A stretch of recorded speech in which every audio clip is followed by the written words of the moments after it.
আল্লাহু আকবার। আল্লাহ বললেন ইত্তাখিযি মিনাল জিবালি বুয়ুতা, পাহাড়ের মধ্যে ঘর বানাও, ওয়া মিনাশ শাজার, গাছের বড় ডালের মধ্যে ঘর বানাও, ওয়া মিম্মা ইয়ারিশুন, উঁচু উঁচু জায়গায় ঘর বানাও। উনি গবেষণা পেয়েছেন এই মধুর মধ্যে অসাধারণ কিছু ন্যাচারাল অ্যান্টিসেপটিক আছে। কি আছে? Natural antiseptic. এটার নাম হচ্ছে প্রপিলিস। প্রপিলিস নামে একটা লিকুইড পাওয়া যায় মৌচাকের মধ্যে। এটা কাটা জায়গায় লাগা দিলে স্যাভলন, ডেটল কিছু লাগানো লাগবে না।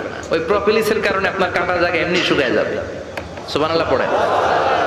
দ্বিতীয় বিশ্বযুদ্ধে রাশিয়ান যত সৈনিকরা যুদ্ধে আহত হতো, ওরা আলাদা করে অ্যান্টিসেপটিক খাইতো না, ওরা মধু আইনা লাগাই দিত আর সুস্থ হয়ে যেত। সুবহানাল্লাহ পড়েন। নিউজিল্যান্ডের কিছু বিজ্ঞানীরা আবিষ্কার করেছে মৌমাছির হুলের ভিতরে রেমেটিক ফিভারের অ্যান্টিবায়োটিক আছে। অনেকের বাত জ্বর হয়, বাতের ব্যথা থাকে না,